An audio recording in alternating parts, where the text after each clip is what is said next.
Olá, querido irmão e amigo, é uma alegria estar aqui com você neste momento de estudo bíblico, onde hoje, de uma forma muito especial, a gente quer olhar um pouquinho mais para a história da Reforma Luterana. O que foi este movimento, o que ele significou, e mais do que olhar para o movimento histórico em si, que não é aqui o nosso objetivo, nós queremos olhar para aquilo de mais importante que a Reforma trouxe para os filhos de Deus, para o povo de Deus. Queremos olhar para o grande presente que o Senhor entrega aos seus filhos por meio daquele movimento ao qual Martinho Lutero é o grande nome, é o grande expoente na história da humanidade. Tá? Para iniciar este momento, eu quero convidar você, então, aí onde você está, para que nós baixemos nossa cabeça, juntemos nossas mãos, porque vamos falar com Deus em oração. Senhor Deus, amado Pai, nós te louvamos pela bênção de podermos estar aqui neste momento para ouvirmos a Tua palavra, para aprendermos a respeito da Tua vontade e assim, Senhor, também entendermos todo o movimento da Reforma Luterana e o que ela trouxe de importante para nós, para a nossa vida. Ensina-nos, Senhor, a olharmos para a Tua palavra como um todo, como uma ação divina da Tua mão poderosa, trazendo aquilo que nós sempre precisamos, a Tua presença, a Tua companhia. Guarda a cada irmão que neste momento assiste este estudo bíblico na sua paz, ó Deus amado. Isto nós te pedimos, em nome de Jesus. Amém. Muito bem. A Reforma Luterana é comemorada no dia 31 de outubro. Para nós, luteranos, não há Halloween, não há Dia das Bruxas ou nada associado a esse sentido, mas nós comemoramos a Reforma Luterana. E o que foi o movimento da Reforma Luterana? O movimento histórico que é chamado de Reforma Luterana, na verdade, não deveria se chamar Reforma Luterana, mas deveria se chamar Reforma da Igreja, ou Reforma da Igreja Católica. O que acontece nesse evento, nesse momento, nessa época, é que a Igreja havia se perdido naquilo que ela ensinava. Ela ensinava que as pessoas poderiam comprar o céu, ou que a Igreja poderia conceder por meio de um documento o perdão às pessoas. Tá? E o que a palavra de Deus nos traz não é isso. Não é isso, não é que nós podemos comprar um pedaço do céu, não é que nós podemos comprar a nossa entrada no céu, mas ela já está paga para nós. Então as pessoas muitas vezes traziam o seu dinheiro, negociavam com a igreja um documento, né, garantindo a entrada no céu, e quando Martinho Lutero se dá conta disso que está acontecendo, há várias razões para que isso esteja acontecendo, mas quando Martinho Lutero se dá conta de que a igreja vende pedaços do céu, vende a salvação com aquilo que é chamado de indulgências, ele se revolta contra a prática da igreja. Tá? Então, em primeiro lugar, o que é a indulgência? Indulgência era o documento assinado com um selo da igreja dizendo, olha, o portador deste documento tem garantida a entrada no céu. As pessoas compravam aquilo e achavam que a partir daquele documento elas já estavam salvas. Então elas podiam beber, podiam brigar, lutar, podiam fazer as piores atrocidades porque ela tinha um documento que garantia que ela ia para o céu. Você entende a gravidade dessa situação? Quer dizer, as pessoas tentavam negociar com Deus algo que não era negociável. Tá? Então as indulgências foram o estopim da reforma. Quando Lutero vê isso e vê cristãos comprando de bom coração essas indulgências, ele se revolta. E o ato que define, que marca, né, o início da reforma é quando Martinho Lutero prega nas portas da igreja de Wittenberg 95 teses, 95 argumentos mostrando que a igreja, quando fazia isso, e os cristãos, quando faziam isso, eles estavam errados. Eles não deveriam confiar naquele documento, né, como se fosse uma passagem para a salvação. Quando Lutero faz isso, os seus alunos, os alunos da faculdade onde ele dava aula, pegam essas teses e fazem cópias delas, né? O que faz então com que essas ideias, esses argumentos, esses questionamentos de Lutero se espalhem rapidamente, né? Porque as pessoas, claro, elas não estão contentes de ter que pagar para a igreja, e não eram valores baixos. Então as pessoas, quando veem que alguém se levantou contra aquilo, elas espalham essas ideias, espalham essas 95 teses. Bom, o que fica claro para nós é que Martinho Lutero nunca desejou separar a igreja. Martinho Lutero nunca quis formar uma igreja chamada Igreja Luterana ou qualquer outra igreja. Ele mesmo deixa escrito em vários documentos palavras dizendo: não se chamem luteranos, não se chamem luteranos, pois afinal de contas, quem é Lutero perto de Deus? Quem é Lutero perto de Jesus Cristo? Então a pessoa de Lutero nunca quis uma separação da igreja, mas ele desejou desde o princípio que a igreja olhasse para si mesma e percebesse aquilo que ela estava fazendo de errado, as suas práticas erradas, e corrigisse essas práticas para que as pessoas pudessem caminhar de novo no caminho da salvação.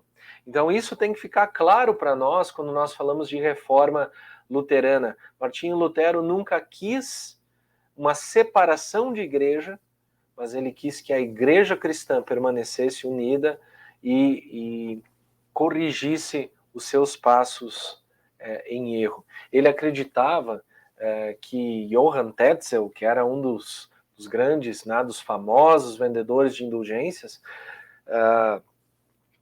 parasse de vender as indulgências, e ele imaginava que o Papa não tinha consciência de que isso estava acontecendo. Por isso ele prega as suas teses na porta da igreja, esperando que, de repente, o próprio Papa, os bispos, os cardeais tomassem consciência disso, né? Mas o que ele não sabia é que sim, o Papa tinha aprovado a venda das indulgências. Bom, Martinho Lutero é um monge agostiniano que na sua infância, que na sua adolescência, iniciou os estudos para ser, na verdade, advogado. Né? Ele iniciou seus estudos para ser um estudioso de direito, era o desejo do seu pai. Né? E certa vez, quando Lutero estava andando em meio a uma tempestade, um raio cai muito próximo dele e ele fica muito assustado. Ele se assusta com aquele raio e então, num impulso, ele promete para Santa Ana, né, na fé que ele tinha, ele promete que se ele sobrevivesse, ele se tornaria um monge. Ele acreditava com isso agradar a Deus, né? Se esperava que as pessoas que dedicassem a sua vida a Deus em monastérios, em orações, em uma vida de celibato, agradariam mais a Deus. E isso acontece. Né? Ele abandona os seus estudos de direito e se torna um monge agostiniano. Quando ele entra no monastério, ele sente um vazio dentro de si, que aquelas práticas, aquela vida monástica não preenche. Ele sente como se Deus estivesse sempre pronto para condená-lo, para acusá-lo. Né? Ele acha que Deus é um juiz julgador que está sempre pronto e tem prazer em condenar os seus filhos. E é então que o monsenhor daquele monastério envia Lutero para estudar a palavra de Deus na Universidade de Wittenberg, onde ele se torna professor. E ali na universidade é quando Lutero realmente encontra a palavra de Deus. Ele é estudioso da palavra de Deus, a gente chama na teologia de exegeta, quer dizer, ele analisa cada palavra, ele estuda cada palavra bíblica no original. E na universidade, então, ele toma conhecimento do que verdadeiramente diz a palavra de Deus. E a partir desse estudo, deste olhar para a palavra de Deus, Martinho Lutero conhece, então, quem é o verdadeiro Deus. O que ele deseja, o que ele espera para a nossa vida, o que ele quer para a nossa vida, o que o ser humano pode fazer diante de Deus.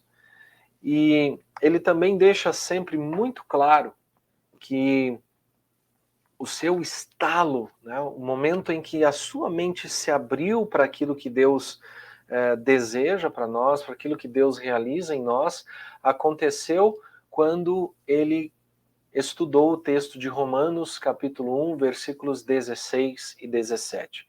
Se você tem aí a sua Bíblia, por favor, abra ela, né? Faça como Lutero fez, abra a Escritura Sagrada, olhe para essas palavras e busque o entendimento do que elas realmente significam, do que elas trazem para nós.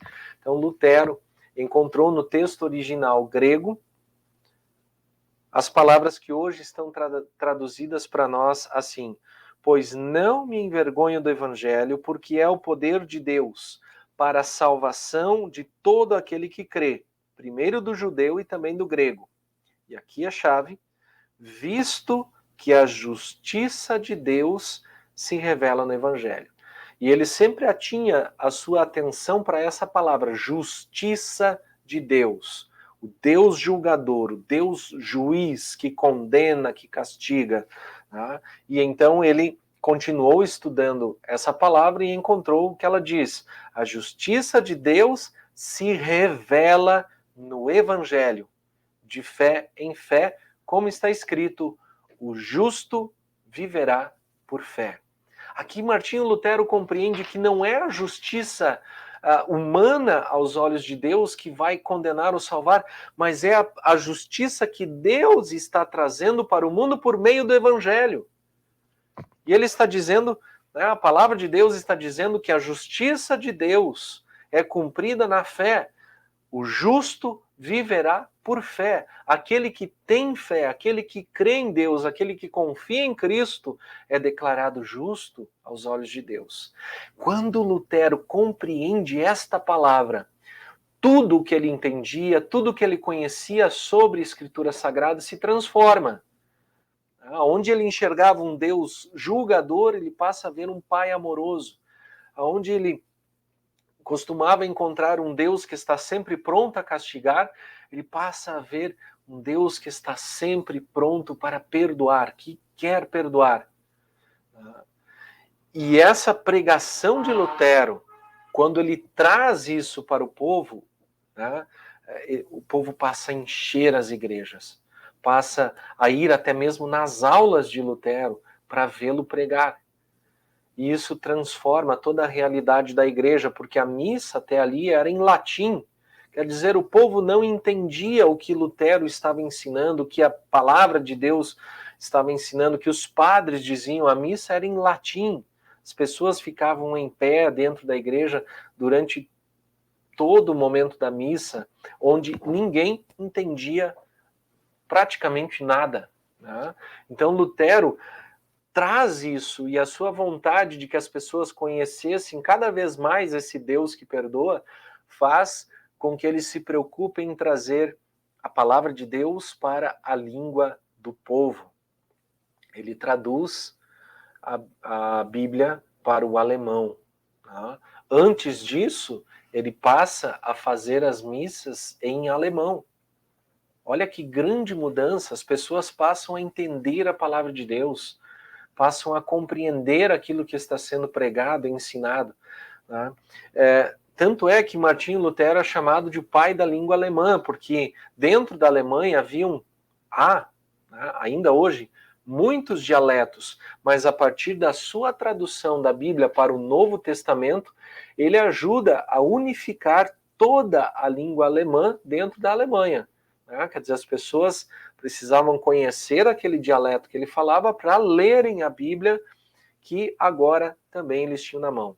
A reforma luterana traz a palavra de Deus para a mão das pessoas através da prensa de Gutenberg.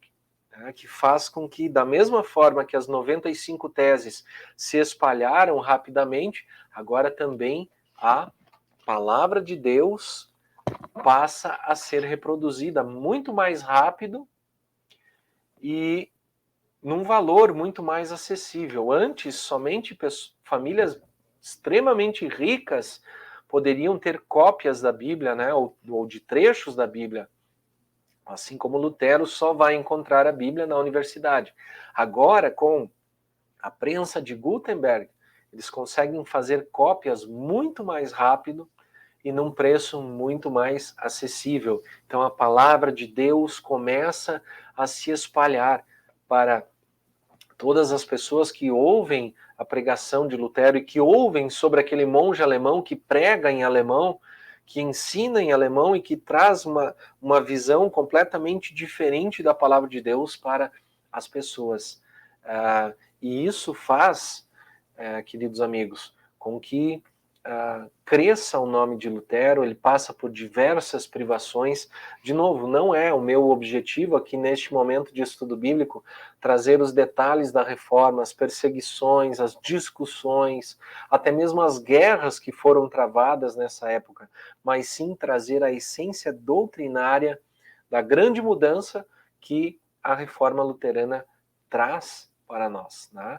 Então houve certamente muitas lutas, muitas discussões. Lutero teve que se esconder, né? Os seus amigos o raptam e o escondem em um castelo, onde ele faz a tradução da Bíblia para o Novo Testamento, né? Ele faz isso escondido, a sua vida estava em risco. E enquanto ele está escondido, a palavra de Deus continua se espalhando, continua crescendo seus ensinos, tá? Muito bem. O movimento da reforma tem o seu momento final, né, quando os protestantes assinam um documento. Eles ainda não eram chamados de protestantes, mas eles assinam a Confissão de Augsburgo perante o rei Carlos V, tá? Que convoca um concílio reunindo, né, as lideranças católicas e os príncipes, né, os teólogos deste ensino luterano, e ali eles assinam um documento chamado de Confissão de Augsburgo. A Confissão de Augsburgo é adotada por nós luteranos como a certidão de nascimento da Igreja Luterana, porque a Confissão de Augsburgo traz aquilo que nós cremos, né? Separado por artigos, onde nós podemos ler o que nós cremos, ensinamos e confessamos. A Confissão de Augsburgo permanece ainda hoje como a carta magna do luteranismo, da fé luterana, que aponta para aqueles 3 fundamentos que nós vimos no estudo bíblico passado. É somente pela Escritura que nós conhecemos a Deus, é somente pela fé que nós somos justificados por Deus, e é somente pela graça de Deus que nós somos salvos. Não merecemos isso, mas Deus olha para nós com sua misericórdia. Tá? A Confissão de Augsburgo traz toda essa fundamentação cristã luterana que a igreja verdadeiramente luterana assina e ainda hoje ensina, né, por todo o mundo. Tá? Então, o que a gente pode considerar como o grande presente da igreja luterana? O que a gente pode considerar como o grande diferencial que a reforma promovida por Martinho Lutero trouxe para o mundo? Existem várias coisas que mudaram a partir de 1517, né, a data em que Lutero prega lá as 95 teses na porta da igreja de Wittenberg. Há muitas coisas que mudam e algumas delas influenciam o nosso modo de pensar, de viver e de agir hoje ainda. Primeiro, se nós não tivéssemos a reforma, nós talvez ainda teríamos missas em latim, onde as pessoas não conheceriam a palavra de Deus e não conheceriam as grandes bênçãos que Deus traz para o seu povo no momento do culto. sem a reforma, talvez ainda hoje nós estaríamos comprando a nossa salvação por meio, né, de indulgências. As indulgências hoje mudaram de nome, mudaram de tipos, mas ainda há igrejas que fazem isso, que exigem que as pessoas paguem pela salvação. Mas a palavra de Deus ensina completamente o contrário. É pela graça de Deus, é pela obra de Cristo, é pela fé que nós temos nele que nós somos salvos. A Igreja Luterana também promoveu um grande crescimento no estudo das pessoas. Elas passaram a ler e escrever para poder ler a palavra de Deus. Martinho Lutero dizia que ao lado de cada igreja deveria haver uma escola, para que as pessoas aprendessem a ler, para que pudessem conhecer cada vez melhor a palavra de Deus. Tá? Mas, principalmente, o grande presente da reforma, a grande mudança que a reforma traz para nós é exatamente a visão que Lutero passa a ter de Deus quando o conhece através da palavra. Senão ainda hoje nós teríamos diante de nós um Deus castigador, um Deus julgador, um Deus que condena, que não tem piedade, que quer destruir. Mas quando nós ouvimos a palavra de Deus, quando nós a temos em nossa própria língua, quando nós passamos a meditar na palavra de Deus, passamos a entender aquilo que Martinho Lutero entendeu e passou a ensinar de uma forma magnífica, expressa nas palavras do Evangelho de João, capítulo 8, versículos 31 e 32, né, que é o texto bíblico destinado para este final de semana da Reforma Luterana. É o texto que diz: Disse, pois, Jesus aos judeus que haviam crido nele: Se vós permanecerdes na minha palavra, sois verdadeiramente meus discípulos, e conhecereis a verdade, e a verdade vos libertará. A essência da Reforma Luterana é essa volta para a palavra de Deus. É esse voltar o olhar para aquilo que Deus diz. Não mais a tradição da igreja, não mais as estruturas da igreja, mas voltar o coração, os olhos e os ouvidos para o que diz a palavra de Deus. E conhecendo a palavra de Deus, nós passamos a conhecer um Deus que nos ama, que nos salva, que dá a vida por nós. E essa é a verdade do Evangelho, de um Deus que se torna igual a nós, por amor a nós, para assumir o nosso lugar.